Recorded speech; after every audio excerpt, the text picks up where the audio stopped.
السلام عليكم البنات. اليوم الصباح جيت بغيت نخدم بالعسل، لقيتو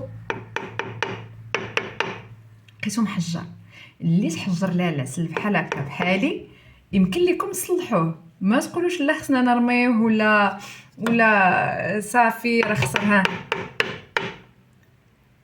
حيت ما يمكن لكمش واخا تذوبوه وتقولوا لا غنخدموا به المعسله، راه غادي المعسله تجيكم قاصحه بزاف ملي تسق على هذا العسل وتولي تلصقوا مع بعضياتهم وما غاديش يجيكم بحال الحجر. المعسلات غتجيكم بحال الحجر.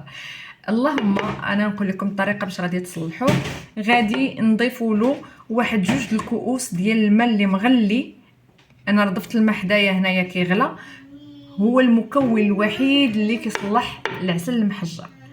2 الكؤوس الماء مغلي مزيان حتى كتخرج ديك السبوله ديالو، كنخويوه وكنبقاو نحركوا على عافيه اللي مهيله حتى كتطلع فيه الغليه وكنطفيو عليه صافي، وكتخليوه الغدلين كتلقاوه رجع عسل مزيان عادي. الناس اللي غيسقسيوه علاش طرا ليهم هذا المشكل، هذا المشكل كيطرا الا فوتي في العسل الطياب بزاف. صافي هادشي اللي كاين. نتوما كيف كتلاحظوا ها هو بدا كيدوب.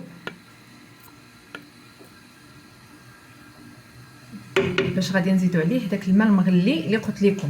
الا كان ولا لكم هكا حجره بحال اللي عندي انا، كديروا 2 الكؤوس ديال الماء مغلي. الا كان كتقدروا تدخلوا المعلقه وتهزوه ولكن ثقيل بزاف، كديروا غير كاس واحد ديال الماء مغلي. ها هو الماء هنايا غليته، غادي نعبر 2 الكؤوس ديال العنبه وغنخويه. نتوما خوتي انا غنخوي الكاس الاول وغادي نزيد الكاس الثاني صافي، ونحسب عليه واحد شويه بد ما يدير فيه الغليه ونطفي. نتوما شوفوا معايا، من بعد ما خويت عليه دوك 2 الكؤوس ديال الماء مغلي ها هو راه تطلق مزيان. غنصبر عليه حتى تبدا تبان فيه ديك الكشكوشه ديال انه بدا يغلى صافي، ونطفي عليه ونخليه ليله كامله، والغد لي غنوريكم واش تصلح ولا لا.